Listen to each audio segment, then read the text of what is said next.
What is up, everybody? Welcome to BAF. We are actually here with Lenny, as you guys saw Lenny on that Hell House episode back in Halloween, and now we are doing an episode that me and him have been talking about because he claims this movie is amazing. We are going to do Wolfman 2025. Okay, well, we'll talk about it. So anyways, of course, with our shows, we do a drink, and Lenny said that we had to do a drink for this, which is great. I'm looking forward to this because it's something interesting. So Lenny, what are we drinking today? So we're drinking a drink called Wolf Ticket. It's called Wolf Ticket? What that actually, Wolf Ticket. So that is an actual kind of a phrase that was used back in the day. Yeah. When you say, like, you know, you're either punching someone's wolf ticket or giving them their wolf ticket. It's your way of, like, harassing them or giving them a hard time. Yeah. That kind of a thing. So this drink has wild turkey bourbon in it. It has like a peach schnapps, lemon juice, simple syrup, and then a little bit of bitters. I figured the name honestly is one of the reasons why I picked it, but I have no real context at all. I've never had this drink before. So I have had whiskey and bourbon drinks that have had like a lemon, you know, like old fashioned, that kind of thing. Yeah. It's mostly bitters, but I don't know. Citrus and whiskey seem to go together. So I'm interested to see how this is going to taste. And I think both of us are using two different type of turkeys because I'm doing turkey rare breed and you're using turkey 101. Yeah, turkey 101 is the original, you know, bottom of the shelf. Yes, and I believe it's like 1.5 ounces of that. It's 0.5 ounces of the citrus, 0.5 ounces of simple syrup, 0.5 ounces of peach schnapps, and I believe it's a couple dash of bitters. So, no, it's like 0.75 ounces of the citrus. You put it in the shaker cup, shake it up with ice, and then pour it over ice. I've got my nice big whiskey rock in here. Yeah, they look pretty similar. So we got them right. Yeah. So, all right. Down the hatch. Salute. Let me know what you think.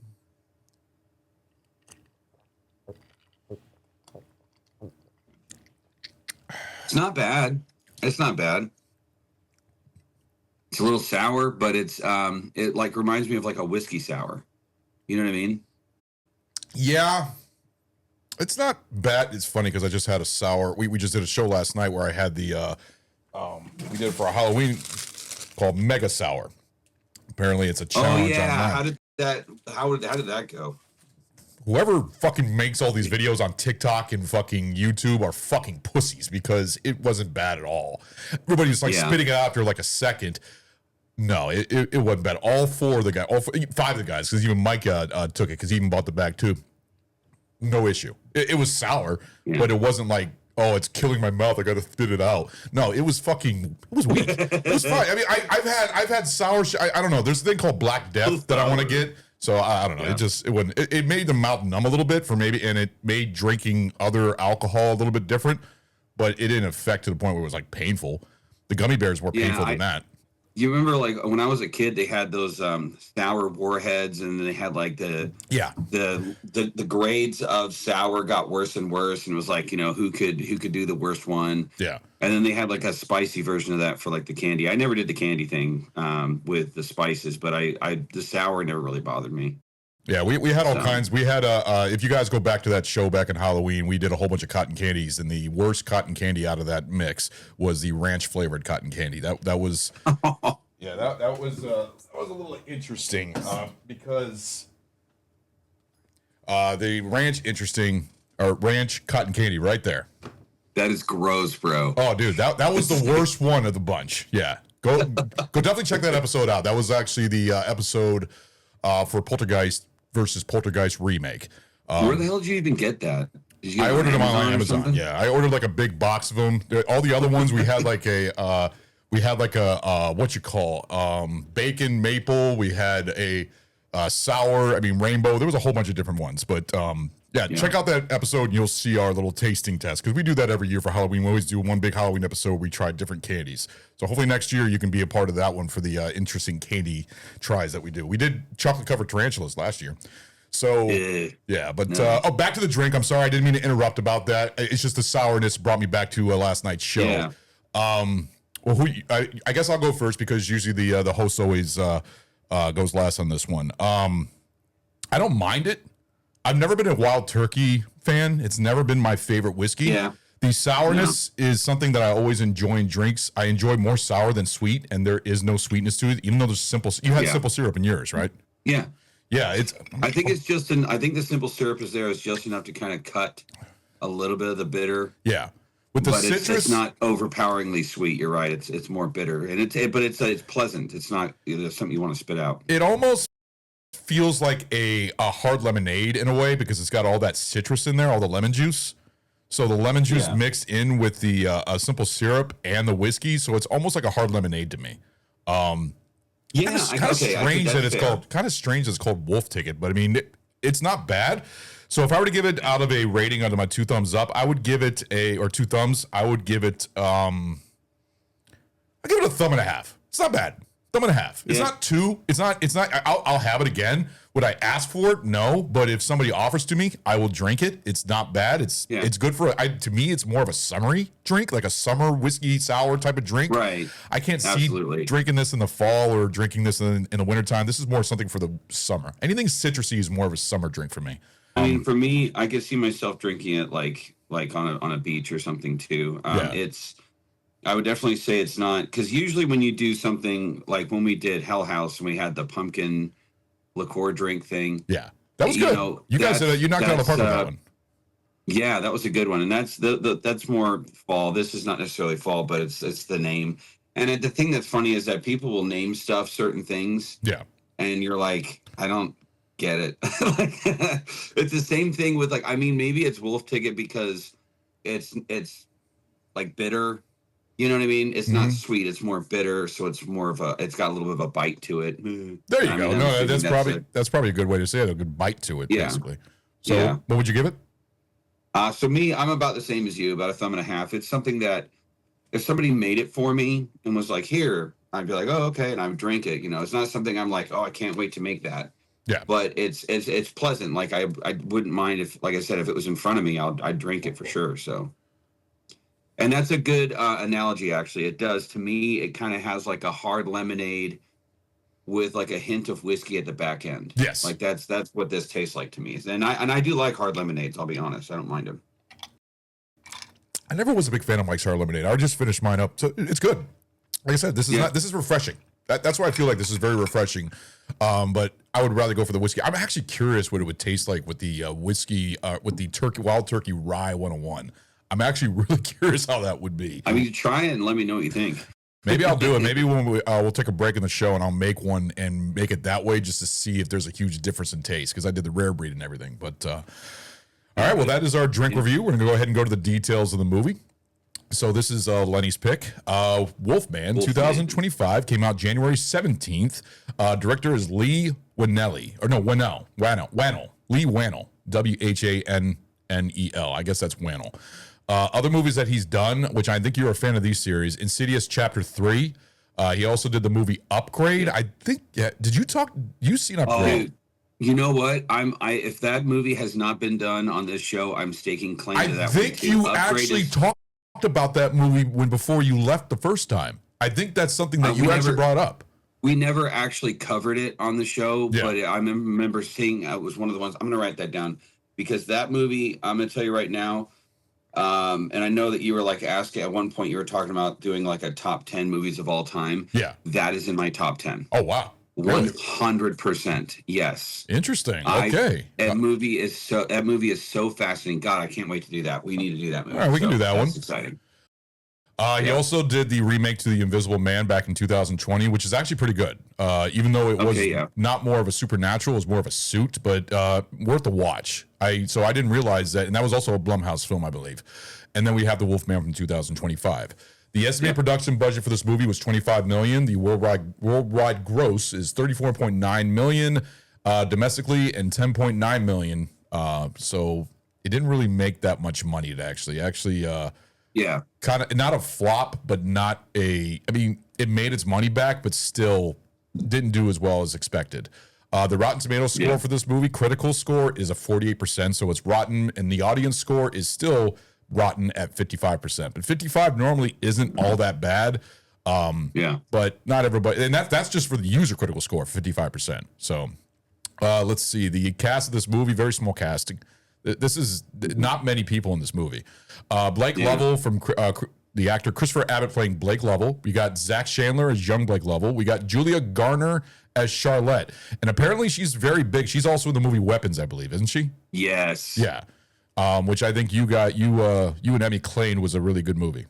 Oh yeah, Weapons was phenomenal. We have a fun story about that. I'll mention that when we cover that movie, but that's a good one. Yeah. And then we got Matilda Firth as Ginger Lovell, and then got Sam Jaeger as Grady Lovell, basically Blake's father. Right. And then other movies to come out around the same time. So we got Den of Thieves 2, Pantera. We got Wolfman, of course. Nice. We got Paddington in Peru. I guess that's the Paddington Bear movie or something like that. Flight Risk, which I watched, which is Mel Gibson's last movie with Mark Wahlberg. Basically, the whole movie's stuck on a plane. I wanted to see that. It's not bad. Yeah, I haven't. It's pretty good. We haven't seen it yet. I wanted to check that out. Other than bad CGI effect in the beginning, like almost AI bad, you'll see it when you watch it. But other than that, I thought it was okay. It wasn't Mel Gibson's best movie. He's made better movies than that. But it was weird seeing Mark Wahlberg with the Friar Tuck look. Oh yeah, I was like, yeah. And it looks like he's having fun with the role. When you watch it, he looks like he's having fun with the role. I enjoyed it, but it's not like a top 10 movie like of all time. It's not great. Yeah, it's like worth mediocre. Yeah, it's worth a watch. Den of Thieves 2 was good, by the way. We went to theaters and saw that. It was good. I've never seen any of the Den of Thieves movies, so but I know it's Gerard those Butler. Those movies are so good, bro. And then the second one is too much, but the first one is excellent. Yeah. The first one's excellent with Gerard Butler. Oh man, good movie. Ice Cube's son. Yeah, Ice Cube's son is in it, or Ice. Ice Light. Yeah, Ice Light. And then we got the movie Companion, and then we have Dogman. I think Dogman's that animated movie or something like that. Yeah, that's it's based off of a sort of a comic book type book that my kids really loved that book. Yeah. It's like a comic book character for kids. Yeah, so we're gonna go ahead and take a quick small break, and then we will go ahead and get on to Wolfman. Sounds good. Hey, having a hard time trying to stay up, trying to record these podcasts late at night? Or are you up late, working, driving trucks, working in the shop, trying to provide for that damn family of yours? You need coffee. Well, let us tell you about this one company we got right here. It's called Coffee Bros. Now, they got a very select blend of different roasts: light roast, medium, dark, espresso. Now, each one of these has its own flavor profile. These two brothers from New York made this amazing company with an amazing coffee that you could order online. So you just had the espresso roast. Yes. And did that thing wake you up? I couldn't go back to sleep. Oh man, it was smooth. Nice. It had that nice chocolate taste to it. You can just taste the chocolate. Mm-hmm. And it doesn't give you that bite like other coffees do. Or bitter. No, definitely not bitter at all. This is smooth, sweet, aromatic.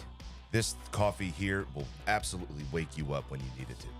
The coffee here is dedicated to freshness, quality, and consistency. Use the code BAF10 to get 10% off your entire order. The link for the website is in our show description. And I'm telling you guys, it's worth it. This coffee keeps you awake, especially for the late podcasting that we do. Yeah, it's very much needed. Try out Coffee Bros. Coffee Bros! Yeah, we are live on Twitch. Yay. I'm going to be putting us live on YouTube here down the road, so we're live as a YouTube show. Anyways, we're back with the show. Hello. With Ron and Lenny. God, it's weird hearing that. Ron and Lenny. Ron and Lenny. It's been like 4 or 5 years since that. Ron, Lenny, Stu, and Tyler. Yeah, I know. Anyway, so we are going to talk about the movie that Lenny picked because he claims this movie is amazing. So I'm really curious what I think about it because I haven't given my opinion yet. But Lenny, why did you pick Wolfman? I'm just curious. Why did I pick Wolfman? Well, okay, so I remember back when there was promos for Werewolf. Yeah. And then there was, or Werewolves, and then there was a promo for Wolfman. They kind of came out around the same time. Yeah. And the thing is, Werewolf? Which one was that one? Werewolves. It was it's not a good movie. I'll just put it out there. It's basically like a zombie apocalypse, but with werewolves. Okay. It's The Purge. It's kind of like the werewolf movie, but with the Purge. Like everyone's like hunkering down and locking down into their homes because there's a supermoon that's coming out, and like in this particular instance, like werewolves are like a known thing. Is it called Werewolf the Beast Among Us? No, it's just called Werewolves. And it's got like a picture of a werewolf. UFC guy in it. Yeah, it had potential to be an amazing movie, but werewolves. Okay, so just real quick.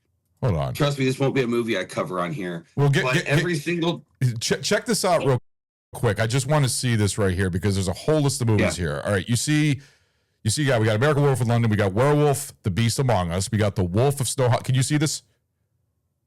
Yeah. Okay, you got Werewolf of London, Werewolf, Teen Wolf, The Howling, Bad Moon, Howling 2, Big Bad Wolf, Dog Soldier, Silver Bullet. I don't see this Werewolves movie. Keep going. Clayface, Wolf, The Werewolf, The Boy That Cried Wolf, My Mom's a Werewolf. My Mom's a Werewolf? What the fuck? I didn't even know there was a movie called that. The Howling Reborn, Red Werewolf. There it is. Werewolves right there. Okay. That one. So 2024 action thriller. We got it. Frank. Oh, he's in it. Frank Gillo. He was right. from the Marvel movies. That movie had the potential to be a really awesome movie. I don't know if it was budget issues or what the hell, but the special effects were absolute hot dog shit. They were terrible. Was it like a sci-fi movie? It was like every time. Yeah, it was like it was made for TV, like Sci-Fi Channel. Like every time they were the werewolves. Yeah. It was clearly like animatronic, and he's like, and then they cut to the person, and then they cut to the werewolf. It was so fucking dumb, dude. I was like, come on. Like if the special effects had been on point for that movie would have been fucking dope. But it was bad. The concept was really cool, but that movie sucked. The special effects were terrible. Okay. This movie, I saw Werewolves first. Okay. And I was highly disappointed. So then Wolfman came out, and I was like, okay, I guess I'll watch this movie too, like, because I wanted to watch it, but I was already kind of like, Werewolves just disappointed the shit out of me. And I watched Wolfman, and quite frankly, it was much more, to me, it was much more personal. Mm-hmm. It really kind of gave you that fear of like being isolated in a bad situation, and there's really no fucking outlet. Yeah. They don't have cell phone coverage up there. There's no phone lines. Mm-hmm. No one's answering the CB radio. Right. And there's this incredibly fucking disturbing thing that's trying to kill you. And the thing that I love about this movie too is that when they transform, they don't like turn into, it's not like Twilight where they turn into giant dogs. Okay. This was more like a virus. They are like disfigured, and they are like legitimately disturbing to look at. Like if you ran into a giant wolf or a dog walking around like a man in the forest, you'd be scared. But this is different because these things are like, when they change, they're hideous, and they are hard to fucking look at, man. It reminded me of a hillbilly in Virginia, West Virginia. Alone in a room with. It reminded me of a hillbilly in West Virginia, basically. That's just the way he looked, like almost like a caveman. They're kind of like deformed, but they've got like these big fucking teeth and like the hands. it's terrifying. Like if I ran into that in the woods, I'd be much more terrified of that, and as opposed to like a giant wolf. I don't know.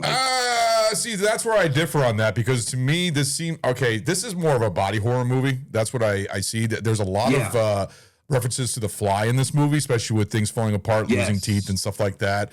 The transformation scene in this movie was nothing compared to what other movies I've seen. There's I mean, seriously, one of the best transformation scenes is American Werewolf in London. But but this one's more like a virus. With the transformation with this one, and why I liked it so much was because it was a slow burn. Yeah. It wasn't like 30 seconds and now they're the thing. Like, no, like this was like you could. And the thing that I absolutely enjoyed and loved about this too is that the transformation process was drawn out. Okay. Because once he turns into this thing, he's essentially is this thing for the rest of his life. Yeah.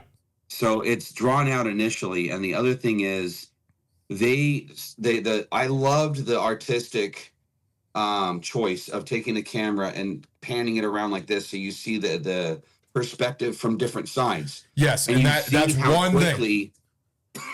That was the one thing that I found so incredibly intriguing about this movie. Sorry, is that you slowly see how, because when somebody turns into a werewolf, typically they go through the change, like it hurts, and then they turn into the werewolf, and then there's no talking to them, but with this, it showed why that is. It showed how it psychologically, mentally, like stripped away his humanity, like one piece at a time. Yeah. Like language, his hearing got heightened, and like everything, he was mentally starting to kind of break down. Yeah. So when he fully becomes the Wolfman, you understand why. It's like, well, how could you attack your family, and how could you hurt someone you love, even though you're the wolf? Well, it shows how, like he kind of comes unglued. Yeah. And that's one of the things I absolutely fucking loved about this movie, because it gave you a really good insight as to the perspective from the Wolfman, like what he sees, what he hears. That's what made this movie stand out to me. This is why I like this movie so much. I know that. But is that the only reason why you like this movie, is just being the perspective of the wolf? I thought that was incredibly unique. I've never seen that before, and I've seen a lot of Wolfman movies. But the other thing was, I legitimately felt it was more artistically shot. Like it was, they really did a good job of showing, because there's something incredibly terrifying about being up in the mountains and being completely isolated, and then shit goes bad. Right. Well, and that they really had that element there. The other thing was, I love this movie for the acting was good. It wasn't corny to me. The acting was good. I mean, you really, at the beginning of the movie, got the sense that this husband and wife were distant from each other. But the thing that I found refreshing about that element of the movie was that you could tell that both the husband and the wife were trying. Yeah. They really were. Because if the wife didn't give a fuck and she was done, she wouldn't have agreed to go on this trip with him. Like, he's like, hey, look, I got this cabin that my dad gave me. He's passed away. This could be a good way for us to kind of have a fresh start. And I really want to reconnect with you. And she agreed to go, which shows that they are trying to be a family. And there's something very beautiful about that, because in this day and age, a lot of couples, when they get to that point where it's really hard, they tend to just be like, this is too hard, we're not jiving, and they just call it quits. Right. Very rarely do you see couples nowadays in our modern society where they both recognize, hey, like, our marriage is not where it should be.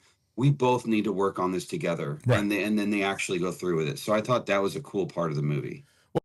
Well, the only kudos thing I give to the movie, the thing that I actually enjoyed, was actually the part that you actually talked about, was the wolf's perspective. I thought that was actually very beautiful, especially with the glowing blue eyes and everything. Yes. And the way that the camera panned over basically to the other end, I thought that was cool. I thought it was like, oh, that's something new for a Wolfman movie. But it's not something that's going to save the movie for me. It was cool to see, and I understand this is the isolation. This is it's a very small cast. There's not really a lot of kills in this movie. I mean, I believe the only kill in this movie that you see is the dude that he took the U-Haul truck to, one that was in the country guy that got in the truck with them. Yeah, and then you just see him get like slashed in the gut and everything else, and then pulled out, which is kind of typical in a lot of Wolfman movies or a lot of werewolf Yeah. movies, because werewolves are extremely violent killers. They're like fucking, they will tear you apart, Let's basically. get this out of the way real quick, because I definitely want to kind of dive into some of this, but I obviously am a fan, and you obviously are not, which is interesting, of why there's a 50-50 or like basically a 50-50 percentage of people that like it and people that don't. What is it about this movie that didn't do it for you? It was boring. Believe it or not, it was boring. It's a slow burn. It's a slow burn. No, I like slow burn movies. That's the thing. There's many slow burn movies that I like, but this one, I felt like it stole too much from other movies that it didn't make it well. Like I hated the fact, like I was already watching The Fly, especially at the end, especially when the daughter tells her, says he wants to die. It's the same thing as The Fly wanting to take the shotgun and point at his head. It reminded me a lot of The Fly, and also I just didn't care for the couple. I didn't care for the characters, the Charlotte, and to me, it just didn't do it for me. I thought that it was just too slow. I understand this kid, like when the father yelled at the daughter going out on the thing. I mean, that's true. That could very much happen.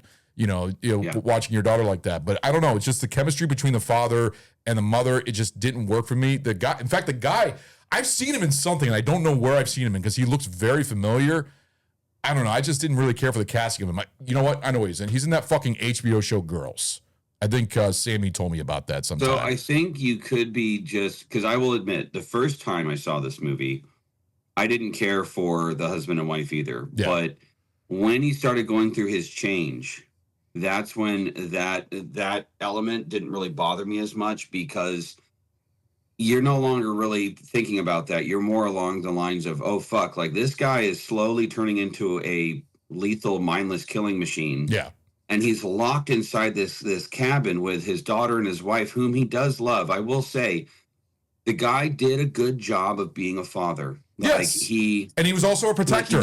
Before he lost his mind, he protected them from the other werewolf, basically, which was his father. Which what you call spoiler alert, where we always spoil. Yeah, there's going to be spoilers in this movie. Yeah, in this podcast. The fact that we always spoil the movies. She was so. The thing I loved about them is that he was a good father, and he was. I kind of got the sense that he was trying not to be like his dad, because his dad. I will say this about his father, and this is something I wrote in my notes, is that the way that his father showed his son love was through teaching him, through bestowing wisdom upon him, teaching his kid to be able to survive no matter what. That was his way of showing love. Yeah, that was like the first 10 minutes of the movie, actually, when he's taking his son out in the woods and everything, and they're with the gun. And his son had to get up and make his bed fucking perfect, and yes sir, no sir, and I can understand that would be a very miserable existence for a little kid, but at the same time, that's his dad's way of showing him that he loves him. Yeah. Maybe he doesn't say I love you. Maybe he's not being very, affectionate with him, but he's doing his job, his basic job as a father. He's protecting, he's providing, and he's teaching. Yeah. And so I could see that the guy definitely struggled with not wanting to be like his dad. Yeah. But realizing that there were definitely, especially once they got out in the mountains, very quickly he realized he didn't have a choice, because you got to step up. And so he has to say and do things that are, going to be uncomfortable and going to be kind of, upsetting. So he yells at his daughter, but then he turns around, he doesn't apologizes. He kind of apologizes, but he tries to get her to understand. And that's sort of like, he was being a good father. I don't complain about that. He was being a good father when he was trying to grow his relationship with his wife because of the distance that they had between each other and everything else. He was doing his best. And then he got this fucking virus when when did he get bit? He got bit in the U-Haul when the window got... Well, he didn't get bit. He got swiped. He got swiped. The other werewolf broke the window of the truck, and when he swiped inward, he caught his forearm. See, that's something new for a werewolf movie, because usually it always is a bite, so they put it to a swipe. So mainly it's a virus. That's what that's what they aimed it as, and basically almost like a rage virus when you think about it. But it changes your body, gives you more of canines almost. It deforms your face. You lose hair. They almost look like a cancerous wolf page. I don't know how to. Oh, go ahead. One of the things that I mentioned in that I took notes on too was at the very end when they're standing over him and he's laying there and like it's more in daylight and you can really see him. Yeah. That was to me one of the more terrifying moments. Not necessarily like jump scare, but just disturbing. Like his eyes were so blackened, fucking intense looking. They were like a very electric blue. Yeah. Very small pupils, very obviously deformed, animalistic. You know, like the jaw jutting forward with like the big fucking teeth and stuff. It was, like I said, this version of Wolfman, I was able to appreciate the fact that although it wasn't a full-blown powerful wolf beast thing, it was very disturbing and very, in my opinion, more believable, actually. So you're saying this is a more realistic take of a Wolfman? To me, I think so, because as opposed to a human like turning into a dog, this is more of like, you know, his facial features and everything have been altered, and he's a lot stronger now, and he's got all these weird deformities, but he didn't turn into a dog. I mean, he's not an animagus, okay? Yeah. So I don't know, like that. I had the same issue with like, call me weird, but like with vampire movies, when the vampire like straight up turns into a bat and goes flittering off. I think that is so dumb and lame.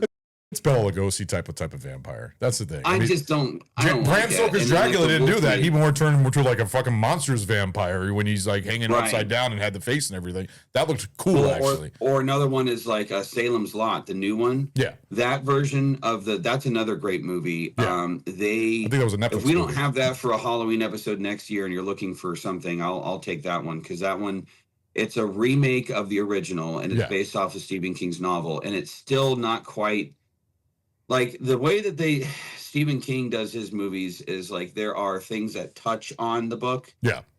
And they kind of keep the basic synopsis, but they fucking change everything. And this is one of the few Stephen King movies where I was happy with it. And that version of that vampire is very good. Yeah. It's very terrifying.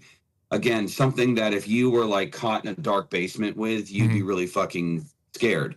And that's the same thing with this Wolfman character for me. It was not something that I would want to be alone with. It was that's how I feel about Nosferatu, because Nosferatu, which I saw in the fucking theater, I fucking loved that movie, and the fucking vampire was completely something different, where it was a mustache with the weird haircut, because it was like I think a Romanian or some type of way that they looked back then, and I thought that one was actually more creepier because he actually like a corpse. He looked like a corpse.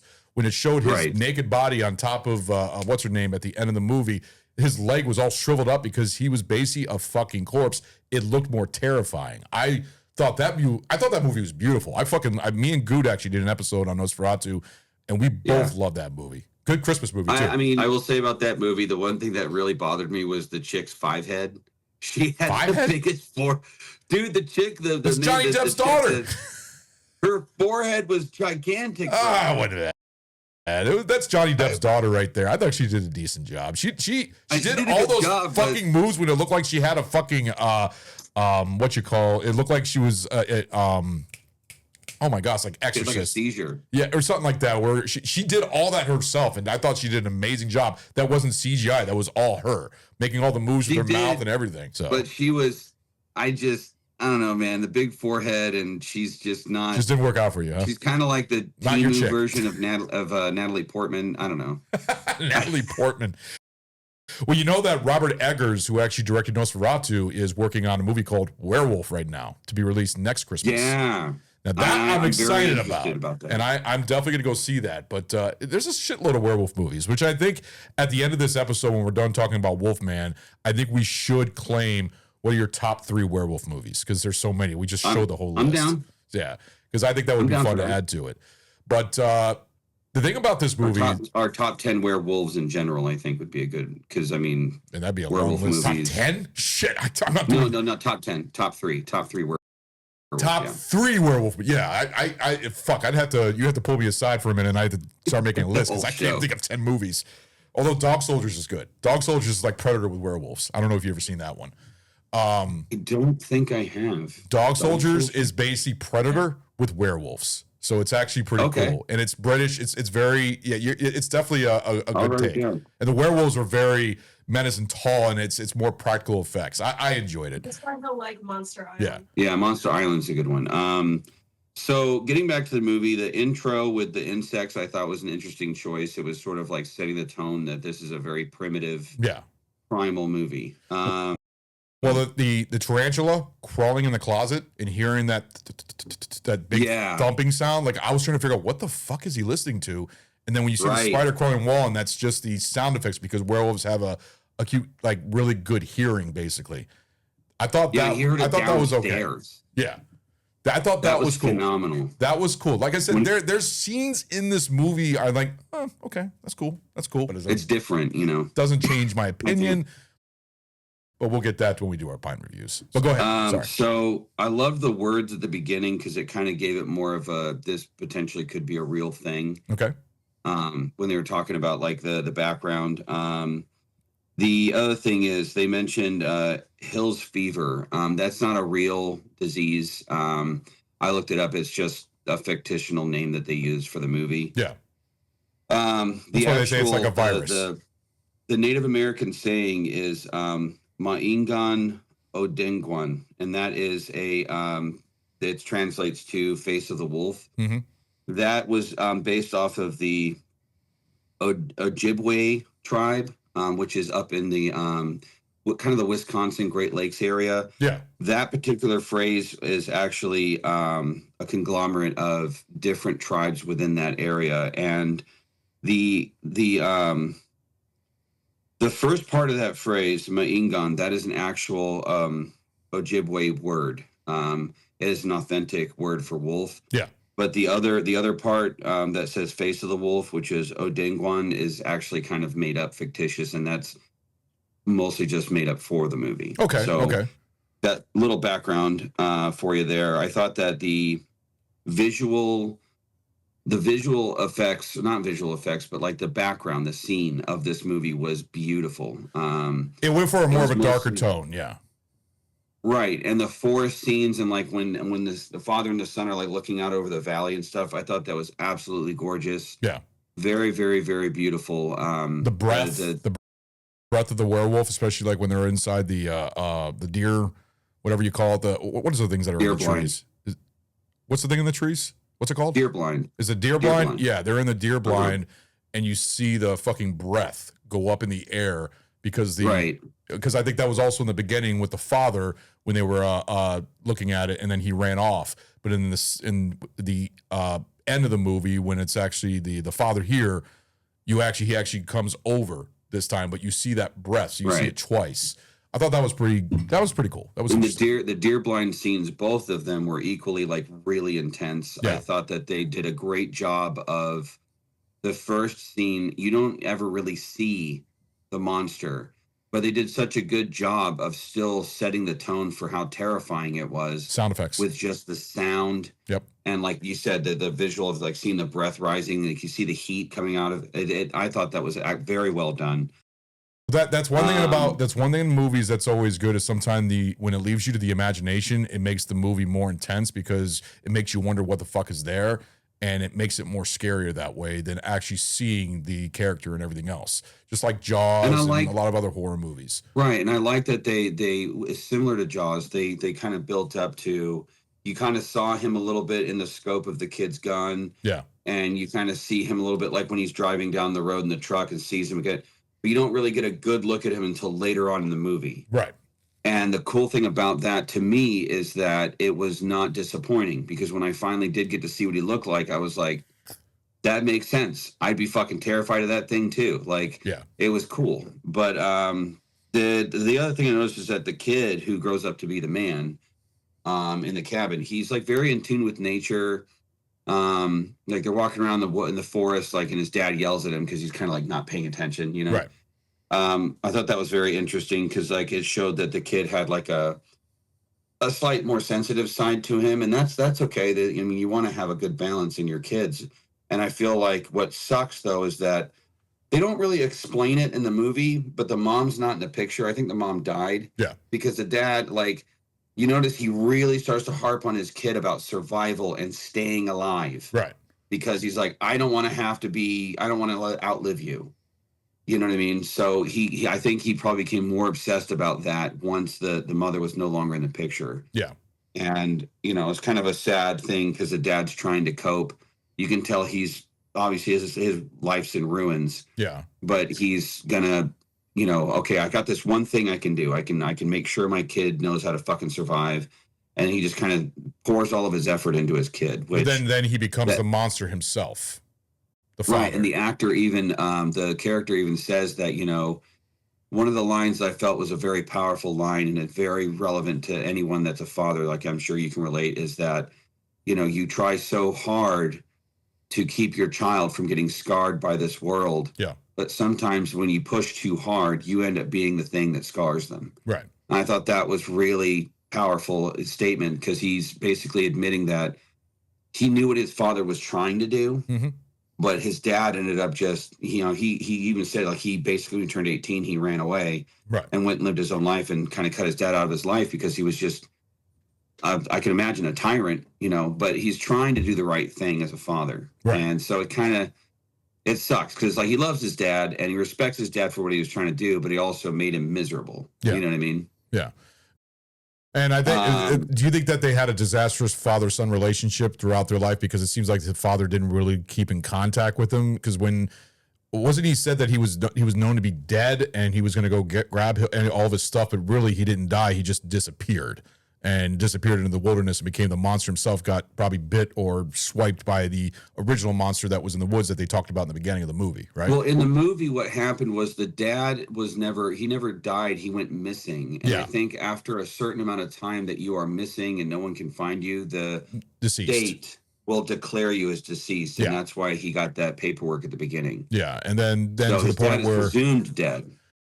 And then that's when basically he finds out himself that he just killed his own father that was trying to kill his family, which I give credit to him trying to protect his family, especially the scene where they're inside the car and he's just sitting in the back seat and he's just like going on and just hearing all these sound effects.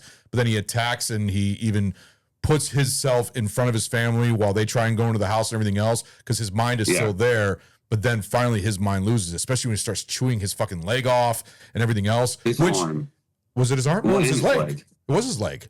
I remember he lost his leg. He chewed his leg off because he got stuck in that bear trap. But the other thing was he chewed his arm because he got swiped. He was just eating all the blood in it.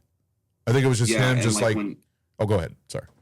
Well, I was going to say that was a very key moment in the movie because I feel like at that moment they had like they were kind of connecting, and she's like, okay, my husband's still kind of there.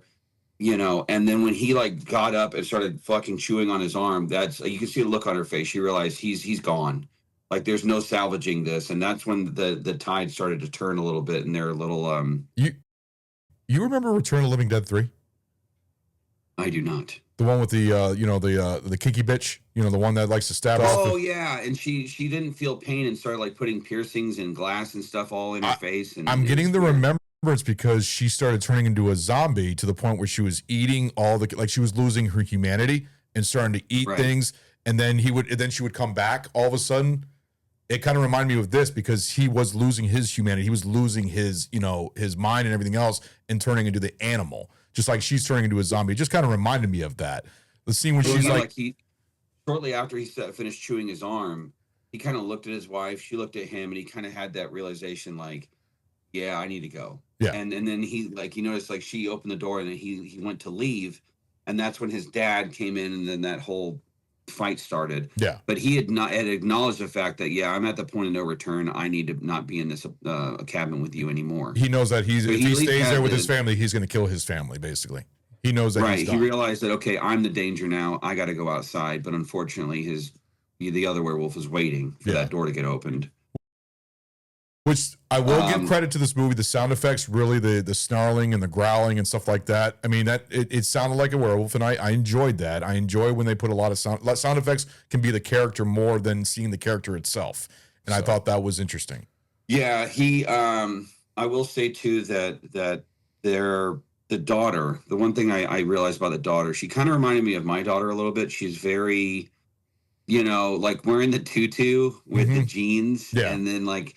She's like has that free spirit way about her. Like, I'm going to wear what I want to wear, and this is what I like to wear. It makes me happy. It reminds me of my youngest, yeah. And just a carefree kid that sometimes might not understand the dangers that are out there, and that's why she climbed up on that barrier, wasn't really listening to her dad. And but the thing that I found very cool throughout this movie is that no matter how scary her dad got, and no matter how bad things got, she still loved her father and still was like telling the mom, "You can't leave him out there. You can't, even though he's clearly he's gone."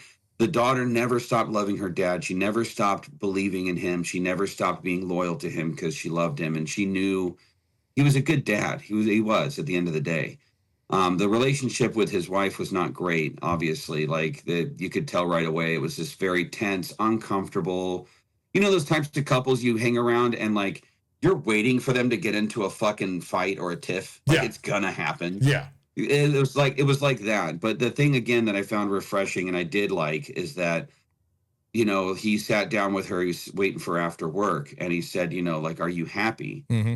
And you could tell she was like, "Well, yeah," and she's not really, but she's like, "Yeah," and she's like, "Why would you ask me that?" And he's just like, "Well, like my dad just is considered dead, and I just, it made me realize how short life is and everything else." And they both had that wonderful moment where they were both able to be adults and actually go, "Okay, you know what? This isn't ideal. Well, neither one of us are really happy.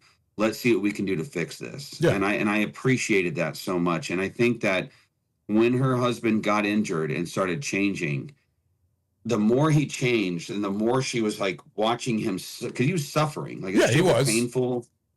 But I feel like in that time that she was trying to take care of him and trying to make it work, it showed how much she truly realized how much she loved him. Yeah.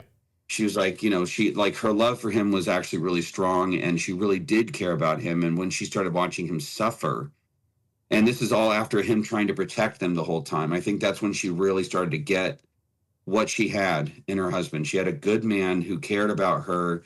I'm going to do what I can to try and help him. And she did. I mean, she really, she stuck it out through a lot longer than I probably would have. I don't know, man. I'm surprised how long she did, because the way that he was acting, everything else, and especially but the thing is, when he was protecting from the father werewolf, when they were both going at it and stuff like that, that's when his mind was starting to change. And then all of a sudden she started chasing them, and then he got stuck in that what is it, the wolf trap or something like that, or bear trap? The bear trap. The bear trap and everything. And that's when he started going into the wilderness, started seeing what he was seeing. He was becoming the animal. He wasn't human anymore. He was fully in the animal form. When he saw, like, when he went outside and like looked out into the forest and you got to see his perspective. Yeah.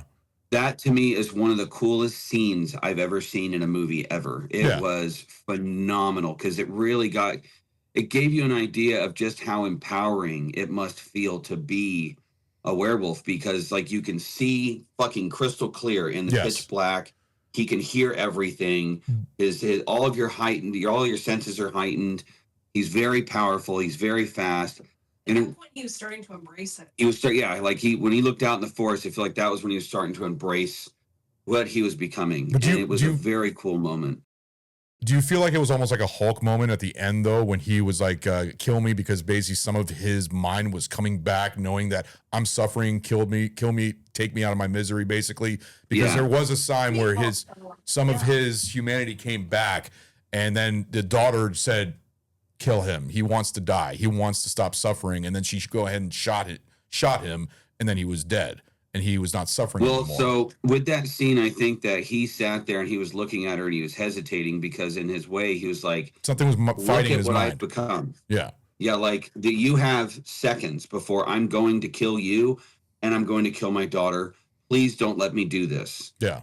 And she was kind of frozen. So he had to motivate her. So he like opened the gate and started to come in, and that's when she fucking shot him. Yeah. And I agree with you. I think that was the last shred of humanity he had left, was like, if you don't kill me, I'm going to kill you. And I don't want to do that. Please kill me. Yeah. And she did. So it just reminded me of the Fly. They had that tender moment at the end.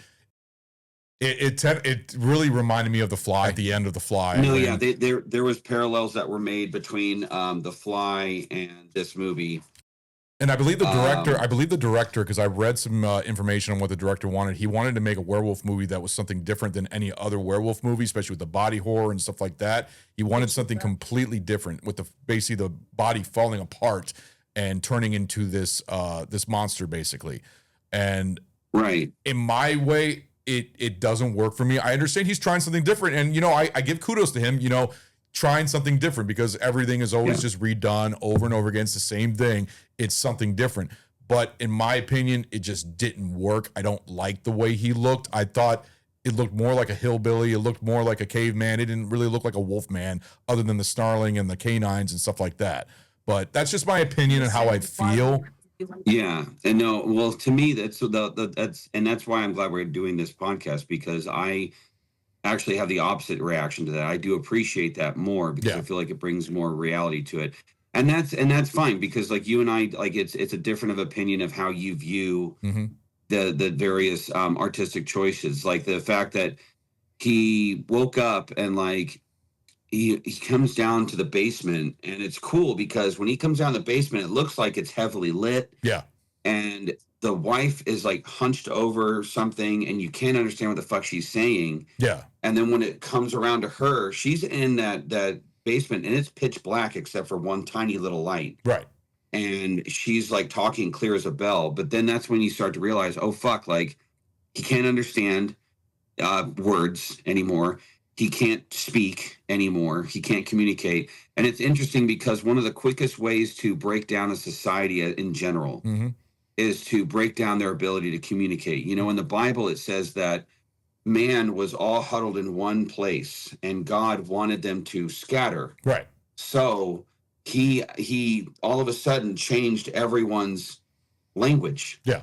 And the moment that they weren't able to communicate effectively to one another, they separated, and they just stuck with the people they could communicate with. And I found that to be very similar to this story, is that it quickly took his humanity away when he wasn't able to communicate anymore effectively. See, the thing about this movie, the thing that reminds me of this movie is like when I talked about the beginning of the other movie they did, The Invisible Man.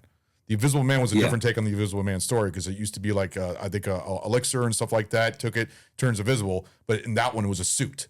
And it still got high remarks. This one's also a difference because there was nothing about the full moon. I don't think there was any full moon talk in this movie. There was no silver moon mentioned. There was no silver bullet or anything like that. This is a completely different take on the story, using some of the little bit of the ingredients from some of the Wolfman movies, but giving it its own different character. And making it its own story. Yeah, its own story and everything else. And for some people, it's great. I mean, I think some people would love this movie. I think this is for a lot of modern generation, stuff like that. For some reason, I like the older generation, like the 2010 version of The Wolfman with Benicio del Toro, directed by Joe Johnston. Yeah.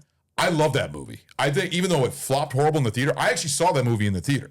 And I thought it was great. I thought the scenes of him howling, and there was a howl in this movie, and the howl in this movie wasn't bad. You didn't see him do it, but you heard it. And I thought that was pretty cool, but I really enjoy like Howling to the Moon. I go for the old school, like the Lon Chaney Wolfman from the 1940s, and also the American Wolf from London and stuff like that. This was taking on a completely more realistic version of a Wolfman story, making it into like a virus, like you said, the Hills Fever, it's called. Yeah, in the movie they call it Hills Fever. Yeah. So it wasn't like a curse or anything like that. It was a fever. It was like a virus that they can get from swiping. Like it. Yeah, you get it, like it gets passed on. So I give credit for that. The growling. I was going to say the growling and the howling and stuff that they did in this movie was very. The thing I appreciated about it was unsettling to listen to, because it wasn't quite. Because like when someone turns into a werewolf in some of the movies, they just basically sound like a dog growling. Yeah. And you're like, oh, it's a dog. But this was like something when you watch some of these videos you've seen on YouTube or on Instagram where people go out in the woods and they claim they see Bigfoot. Yeah. And they record like these weird fucking, it's not quite an animal, but it's not quite human, but the sound is really fucking weird. Right. And they definitely utilized being a little less traditional about the noises that the Wolfman would make. And I found that to be very a good choice in my opinion. Yeah. I was going to say one of the things that you're mentioning about the director, so they definitely did take somewhat of a, not entirely, but they did take a similar similar sort of model as The Fly. Yeah. One of the things is the director, I found this really interesting. The director shot the scene where dude like chews his own arm. Mm-hmm. And the director said that scene disturbed him so badly that when he shot it, he wasn't really thinking about it. He was just trying to get through the shot. Yeah. But then the director went back and watched that scene, as it was shot, and it actually made him throw up. Like, it grossed him out that bad. Really? That it made him puke because it was so disturbing. Yeah, because it was. I guess people get like desensitized nowadays about certain things, but like that scene was very disturbing because at that moment, for you to be able to chew on yourself like that, you're no longer human. Like, that's your like the last step, I think, as far as like when Charlotte saw him like that. Yeah, the director he wanted to basically show that this was like the last straw. He's no longer human, but that was so disturbing. Yeah, it made him throw up, not so much because it was gross, but also just because it was such a disturbing scene. It was disturbing to look at. Right. And if you take the time to think about it, you're isolated. First of all, his wife is not a very big woman. Okay, she's kind of a small, thin, wafy female. She's not very big or strong or imposing in any way. And she doesn't really, you can tell, she's more of a city girl. She doesn't have a lot of survival instincts, nothing like that. Yeah. And now the person that's supposed to be defending her, protecting her, is chewing on himself. Yeah. And she's trapped in in the middle of nowhere with Isolated. no cell service, no vehicle. Yeah. And now she's looking at her husband doing this. It's like, fuck. Like, that's when you realize, like, she is really fucked. And I thought that was a really, because, like in Wolfman movies, usually there's a lot of people, there's a lot of kills, people are trying to hide, This one was very less on the, I think, like I said, the only kill I remember in this movie was that one dude, I believe, the one that they picked up on the deer thing, whatever you call it. Yeah, and when he killed his father at the end. But that's also in a lot of the Wolf. Like, that was also in Benicio del Toro's version of the Wolfman, because Anthony Hopkins played his father and everything else, ripped his head off and everything else, and had that whole fight in the fire. But also, there's another thing that this goes for a modern take, which a lot of horror movies are going for the modern take nowadays, where it doesn't take place in the time that they were, like with the Wolfman. And Benicio del Toro, I think, was in the early 1900s or late 1800s or something like that. Invisible Man, I think, was in it was a different time. This is more of a modern time, and I actually like it when it takes place in the past time. I think they even did Dracula movies that were modern, where it was in a modern time. I think it was Dracula 2000, I believe, or maybe I'm wrong. I've never seen that one, or not Dracula 2000, the Dracula Untold or something like that. Blade is modern. Yeah. Blade is awesome though. Blade is fucking awesome. Those are fun. Yeah, it is. At least Blade 2 and Blade 1. Yeah. But I would say that they with that I like the whole point of them making this modern take and sort of like using some traditional models and some not. I feel like the thing that really appealed to me the most about this was that it was realistic. Okay. I mean, it's something that could happen. Right. You know what I mean? Right. I can't stand it when I see a movie and there's a lot of laws and rules in place that you don't even know about. Yeah. And it's like you have this creature and it just happens to be there, and there's no explanation. There's no real understanding of how this could even fucking be. Yeah. I don't like that. And with this movie, they don't explain obviously like where the disease comes from or whatever, but they clearly show you that, this is something that could happen. I mean, how many fucking stories do you see on the internet about West Virginia and the weird shit they hear in the woods out there? Oh, yeah. The Appalachian Mountains are no joke. And so I liked and appreciated the fact that this movie very much played on that there could be things out there that you don't could realistically be there. You like basically the refresh and something different compared to all the other movies where it's just the same thing over and over again, which I can understand that because you kind of get sick of the remake where it's just like the same thing. It's just new updated graphics, a new actor and stuff like that. This was a modern take. It's just this one. There's some modern takes out there that I love, but there's some modern takes I was like, leave it alone. I didn't care for it. I understand what this was going for. It was going for like the more feverish, more of a realistic, more of a not a curse. This wasn't a curse. This was a virus. That's what it was. Yeah. And I think that changed the movie's outcome and basically the characters and everything else. This was more of a story about a family.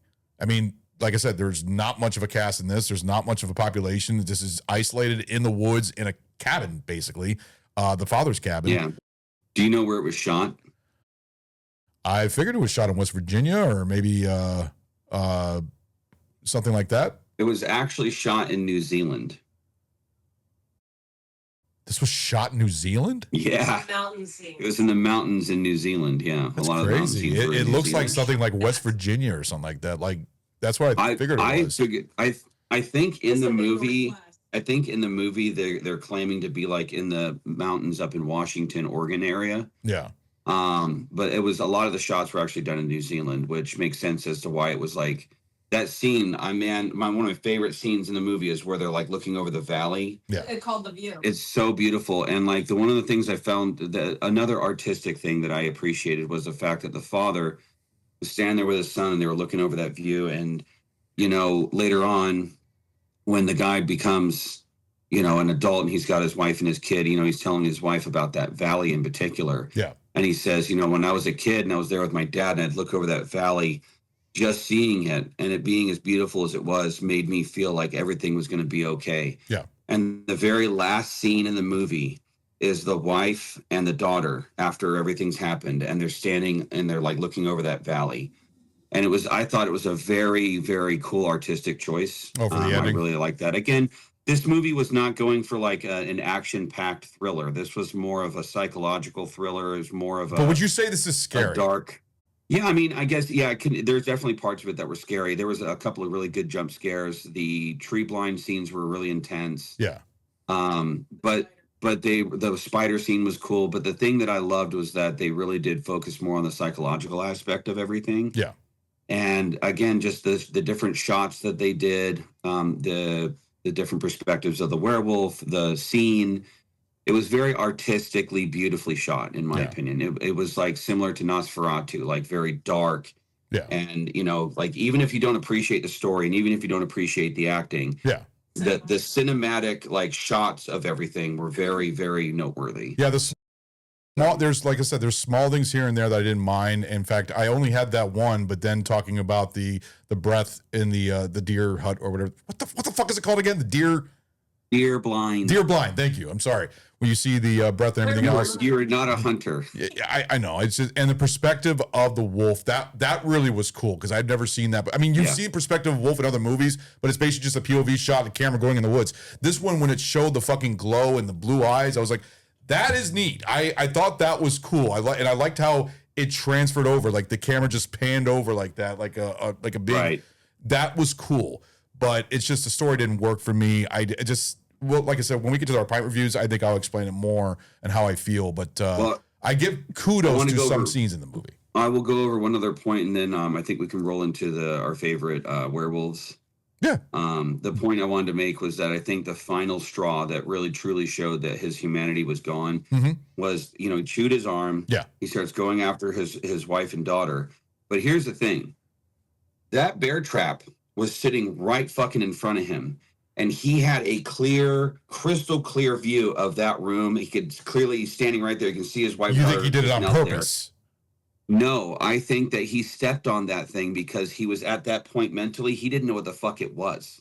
Oh, I think that's like that was the only thing that I could think of is because like he can clearly see it's fucking right there. Like he can see everything. Yeah. They're the ones huddled in the dark. Right. But I think he stepped on that bear trap because he honestly didn't know what the fuck it was. And because he just, his humanity was that far gone. Right.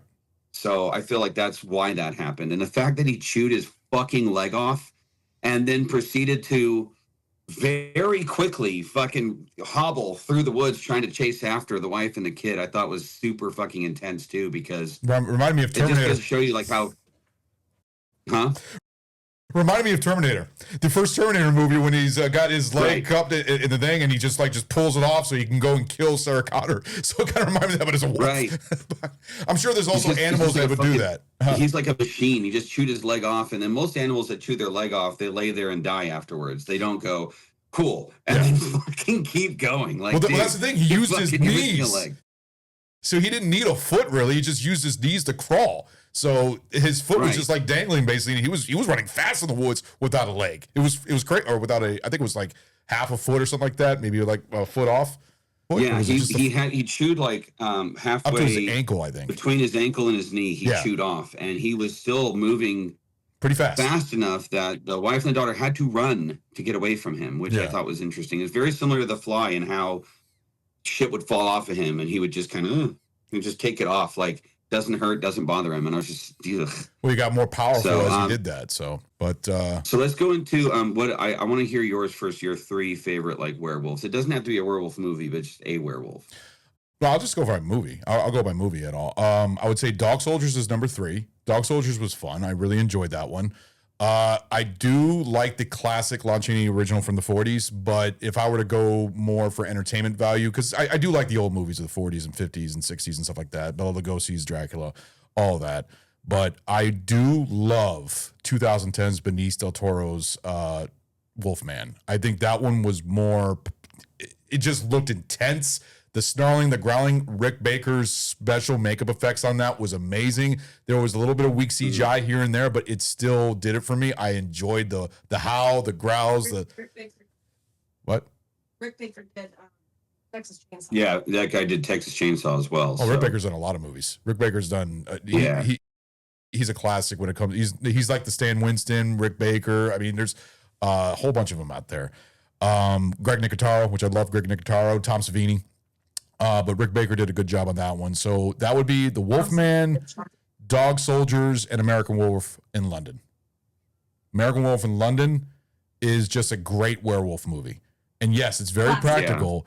Yeah. And that's probably one of the best transformation scenes ever in werewolf history, in my opinion. The transformation in this was very iconic scene. This one is very slow and very like you just see him falling apart throughout the movie. So it's almost like a 30-minute transformation compared to a 2-3 minute transformation where it's very uncomfortable, painful, very hot, and very feverish and stuff like that. So, but that would be my top 3 right there for werewolves. How about yours? So for me, I would say you're gonna laugh, but these are the ones I like. Professor Lupin and Harry Potter and the Prisoner of Azkaban. Okay, see, no, I forgot to say that. I forgot to say that. No, I didn't. I'm not even saying that for a like, but Professor Lupin in this movie looked just like this werewolf, but less gross. If you understand it, I almost they look similar. He was very tall and gangly. He was right, and I think that was the thing that was really disturbing was how gangly and long he was, and how he looked disfigured. Yeah. But he was still like a dog of a sorts, and so I thought that one was really good. Funny that you thought of Harry Potter. This is going to sound Prisoner of Azkaban. Of course, and this is going to sound cheesy as fuck, but the werewolf in Van Helsing, where like a Doberman werewolf because he's got the Doberman ears. Yeah, the I can't think of his name right now. It's driving me nuts. Hugh Jackman. He becomes the werewolf to fight Dracula. Yeah. Again, corny as fuck, but that fight scene between him and Dracula, because like the werewolf is the one thing that Dracula feared. Yeah, it was the one thing that could actually defeat him. That version of that werewolf was badass because it reminded me of a lot of Ultra Beast. Remember the video game Ultra Beast? Oh yeah, I remember that on Sega Genesis. Same look, dude. He was like yoked and he was like covered in fur. He had the fangs and he had the ears. I thought that was a really cool version of that. And then I'm going to give Wolfman an honorable mention, obviously, because the disturbingness of it was great. But I would say my third one would be American Werewolf in Paris. Oh, because they basically took. Oh no, that's a different one. Okay. But in that movie, they basically took the model from American Werewolf in London and gave it a bit of an upgrade. Yeah. And I thought it was really it was really cool. It was a remake. Yeah, I actually American Werewolf in Paris? I've seen that on I've seen that in the theater. I actually had a great soundtrack by Bush. I remember that song from Bush that actually played on the back. Yes, Mouth. That was actually used. And I think it was Tom Everett who played the guy and everything else, and also had that French chick who was on the bed with him and showed her tits off and everything. I remember that too. But of course, I always remember tits. That movie, it was a good movie. It was fun. And the thing is, it was fun. I'm not going to give complaints to that. Okay, it was fun. okay. Joe Rogan, he's got in his studio somewhere, because it's I mean, you can look on his page and you'll see pictures of it. Yeah. But he has like an exact replica of the American Werewolf in London, all wolfed out. Yeah. And it's fucking terrifying, man. Oh, But yeah. even though it's clearly a prop, it's still disturbing to look at. And like he has several pictures on his page of he's got a golden retriever, this really cute dog that's like sitting there smiling right next to this fucking it's really good. It's really cool. So that again is another model of werewolf that I find to be very disturbing and very, very well done. Yeah. But I will give a hat tip and just like an honorable mention to Wolfman, just because although he doesn't necessarily look like a wolf, he was still very disturbing to look at. Yes. And not something, if I saw that in the woods, I'm a decent sized dude, but I would probably piss myself because that thing was not, dude. I'm like, you know what? Looked like a cancerous hillbilly with canines or something like that. Because it was really weird. It didn't, especially with his hair coming out and everything else, because he was losing all of his hair and everything. But then the father werewolf version, which actually that's something I wanted to bring up, the difference between a werewolf and a wolf man, because I think there is a huge difference. Right. A werewolf, I'm not a pro at this, so I might be completely wrong. So I'm just doing an opinion of what I think. A wolf man's more of a wolf, like a human-like werewolf. And a werewolf is more like a animalistic. The person. Right. The Wolfman thing, like when you see the guy in the scope and when you see him on the road, like it looks like a man. Yeah. But then when you get up close enough and it's not just a glimpse, then you can clearly see whoa, what the fuck is this? Like that's not a man. Right. But the actual silhouette and like at a glance, it does look like a man. Like when the kid was going through with his scope and sees that part freaked me out. I was like, that if I was a kid and I was out in the woods and I saw that, I mean, the first thing that would come to mind would be Bigfoot. But I'd have been like, that doesn't belong here. Did you ever see the 2010 Wolfman? With Benicio del Toro? I have. Benicio del Toro, it's excellent. I might have. I don't remember though.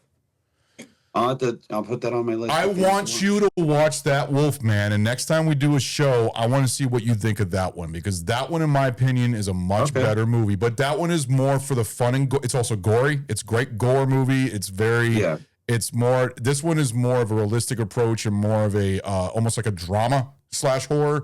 That one is more of like a action horror, but a lot of good horror, and it's very, the acting is not the best, but it's still a very fun movie. It's got a lot of great actors in it. What's her name? I forgot her name that she was in. She's a British actress. She was in. I can't believe I forgot her name. I'm at the Keira Knightley. No, it's not Keira Knightley. Hold on one second. Wolfman 2010. Okay, Anthony Hopkins, Benicio del Toro, Emily Blunt, and Hugo Weaving too. Hugo Weaving is also in it. Yeah, this one is, in my opinion, a fun remake of the werewolf story. I think you could see it on the screen right here. Okay. But Benicio del Toro's in it. Oh yeah. Yeah, that one came out in 2010. I saw that in the theater. Andrew Kevin Walker actually wrote it, who actually wrote Sleepy Hollow and Seven. The film was actually very R-rated. It was very R-rated, very violent. It was fun. It was directed by Joe Johnson, who's done mostly kid movies, which is funny because he did like Jumanji and he did The Rocketeer and stuff like that. And then he did The Wolfman. There's a lot of history about the movie and everything else, but I actually want you to see that one and then tell me what you think of that one compared to this one. You might think this one's still better. This will give our viewers something to kind of look forward to. So I tell you what, we'll save it for the split second episode that we plan on doing. Okay. I'm going to give you the homework of watching The Den or The Den of Thieves. Okay. Just watch the first one. Okay. And if you watch the second one, cool. And I'll check out that movie, the Wolfman movie. And sounds like she hasn't seen American Werewolf in London or Paris, so we're gonna have to visit that. She's never seen American Werewolf in London? Or Paris. Or Paris. She hasn't seen either one of them. I don't care about Paris, but London is a classic. I'm surprised you haven't seen that one. Yeah. Oh God. We'll fix. You need to fix that. We'll rectify that. It's not Michael Myers, so she's not. That's actually it's not even really just a horror movie. It's actually a horror comedy. It's actually very entertaining. It's directed by John Landis, who directed like which, by the Coming way, to America and Trading Places and stuff like that. Speaking of horror, for those people that are like paying attention to this show and following it, although this is going to come out by the time this comes out, it'll already be out. But the 26th of this month is when they start the Welcome to Derry series. Oh, the It series on HBO Max. Yeah.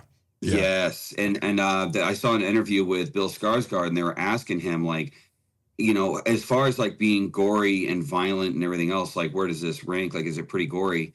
And Bill Skarsgård just looks at him and he's like, yeah, because the movie was like I think it was the movie rated R? Both part 1 and part 2 are rated R. Still in theaters. Yeah. But I've noticed that whenever they do like a series on HBO Max or Hulu or Netflix, like, the gloves are off. They're able to really fucking push the envelope. Oh yeah. So I love with HBO them having that. less restrictions, I'm very interested. They showed a trailer yesterday. That's excellent. Yeah, and the Alien show on Hulu, I've been watching that. I watched all the whole first season. And I thought it was excellent. I've only watched 2 episodes. I still have to finish it. So I've been waiting to binge on it. Just and I won't. It is excellent if you're an Aliens fan. Spicy boner. Yeah. What did she say? How's that? What did she say? No. No, that means you gotta take a punishment. I did. Damn it! All right, she's gonna. He is such an Alien fan. He needs to. You guys need to do a recap. I got so far into the show, man. Yeah, without a punishment. Now you gotta take a fucking bro. punishment. So that's your fault. That you blame your woman. I'm sorry. Trust me, that's happened to me many times where Sammy said something and I got fucked. So no, it happens all the fucking times, and now you have to fucking deal with that punishment. Oh boy. Yeah. Do we have that White Lightning still? Yeah, drink the whole fucking can. That's your punishment. There you go. Not a can. I can't wait to get you a fucking bottle of Malort at your house. I swear to fucking God. Okay. Yeah, here, bring me that. The butterscotch. Oh, so cool. And Lenny, it's butterscotch? It's butterscotch moonshine. Butterscotch moonshine. Yeah. Actually, that See the sounds face? good. Okay. No, actually, that sounds good. That sounds tasty, actually. I kind of want that. Farms. Okay, this is the only other alcohol. How the fuck is that a punishment? Let's do this. It's butterscotch. Okay, first of all, take a breath. It does smell really good. I'm good. You're a fucking asshole. That's not a punishment. You're fucking giving yourself. I'm still gonna do the. I'll still do the shot. All right, but You should take a When fucking we shot get of hot to sauce. Malort. That's what you should do. get me the Malort. Give me the Malort, and I will. Another shot. I will do a Malort punishment shot at the beginning of the split second episode if we can get it by then. That should be a problem. I'll still do a shot. Yeah. But I will do the Malort shot as a, hey, this happened last show. Yeah. And I had to, you know. Well, while you're taking your shot, let's go. You good for pot reviews? Yeah, I'll let you go first while I take this. There's one shot left. Look at that. All right, here we go. All right. Super disgusting butterscotch. Yeah, fuck you. Super That gross. sounds fucking tasty, actually. I'm gonna hate it. I'm gonna hate it so much. Yeah, right. Fuck you. Oh, so nasty. Yeah, Oh, I God, bet it I'm is. Yeah, go suck a dick. Fuck you. All right, anyways. It was really good. Yeah, you're an asshole. You're definitely gonna take like a double the shot. I will do a Malort shot the next show. Yeah, you will. All right. I'm indebted now. Okay. All right. So, pint reviews for this movie. Jesus Christ. So I'll go for critical first. Critically, this movie. Okay. Yes, the tone and everything else. The visual effects were pretty decent, especially the point of view from the Wolfman. I mean, from the wolf, from the monster side. I thought that was really cool with the blue eyes and everything. I thought it actually looked gorgeous. I thought that was very cool to look at. The way that the wolf looked didn't work for me. I can understand it was a little bit of practical. It wasn't CGI. You could tell it was more practical. So I always give amends to practical effects. But hat tip to practical effects. yeah, Absolutely. hat tip. Yes, always better than probably the word that I said. I don't even know what the fuck I said. But overall, critically, this movie, it's not for me. But I'll give it a decent critical. I'll give it maybe a 3 for critical. It's a 3. I'm not going to give it any higher than that. I don't care for the story the way it is. I don't care how it was written. But I do like some of the special effects. I thought some of the special effects were pretty cool, the visuals and stuff like that. The story just didn't work out for me. Now, enjoyment, you're probably going to hate this. This is a one and done for me. I will not watch this again. I'm sorry. On. This is a one and done. I like other werewolf movies are more entertaining than this. This was slow, which I do like slow burns when it comes to horror movies, but this one just didn't work for me. I didn't like the story. If you if you want a fun movie to shit all over and give it probably a worse, I will. Split second. You and I will have quite the argument if you watch Werewolves. I promise you, you watch that pile of dog shit, and you'll be like, okay, Wolfman wasn't this bad. Yeah, like, but Dog Soldiers is in a way the same way, because Dog Soldiers is also very low budget, and you could tell that they're costumes, but it's still pretty fucking fun. But it's also the chemistry between all the soldiers, because it's soldiers going against werewolves. I'm curious to see, well, because that's what Werewolves is too. So I'm curious to see what you think of that. But anyways, okay, continue. So right, enjoyment is a one. So when you say it's a one and done, does that mean it's 1 pint?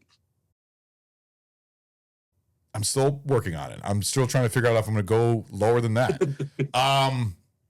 Enjoyment for this movie. Say, okay, just hold on. Let me give it a 2. Let me be. No. Let me be fair. What? Let me be fair. It's a one and done. I'm sorry. This movie it was dog shit to me. I didn't care for it. I like some visuals here and there. I was like, oh, that's cool. Oh, that's cool. You did like though. Yeah, just because a scene in a movie doesn't mean that I love the movie altogether. I mean, sometimes there's movies that I've seen that I will never watch again. It's like, oh, that was cool. That was cool. One and done. Don't need to see it again. Wolfman was not a split second. I get it. It wasn't split second.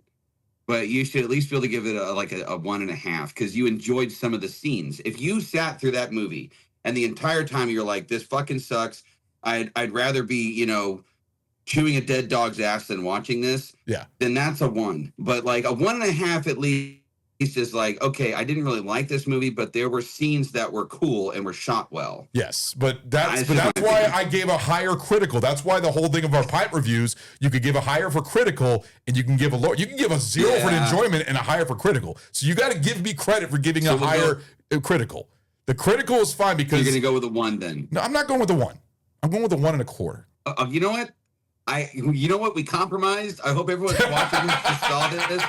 2 intellectual adults came together. We brought our arguments to the table and found a compromise. I will go with 1.25. 1.25. But I will never watch this again. Would I recommend it? No. But I'm going to tell people, if you want to see something with body horror and werewolves, I would recommend other werewolf movies to this one. It's just not my favorite to go for. I'm glad I saw it. I'm glad I got to watch it, because I actually, Goot told me this movie sucked, and I still commend his opinion about it. I still honor his opinion because I didn't care for it either. So when you told me that we're going to do this, I was like, all right, I guess I have to watch it. I watched it. Some visuals are very nice. Dodge that bullet, and then here comes Lenny. But their visuals were interesting. There was some good. That's why I gave it a higher critical.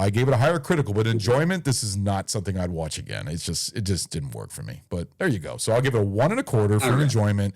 And what did I give for critical? I gave it a 3, didn't I? I gave it a 3. You gave it a 3. Yeah. So that's I'm being very nice by giving it a 3, but I will, because the visuals were really nice, the acting was decent, and everything else. But that's as far as it goes. So there's my pint reviews. What is yours? It was very profound, and I am amazed. So there's no predator. Mine. You did give some compromises there, and I appreciate that. So for me, critically, I'm going to give it a 4, and the reason why is because, again, there were aspects to this movie that, I watch a decent amount of movies. I've never seen, when it comes to wolf movies specifically, like werewolf movies and creature movies, this is the first time that I've actually really gotten an awesome, in-depth, like stage by stage visual of what's going on with the person who's changing. Right. And it was more of a slow burn with the process. You're able to really appreciate and understand the psychological breakdown, the physical breakdown. Like, it wasn't just his body that was changing, his mind was changing too. And they did a good job of depicting that. Yeah. Again, one of my favorite scenes of all time in any movie was when he was looking into the forest. That was incredible. Yeah, so yeah.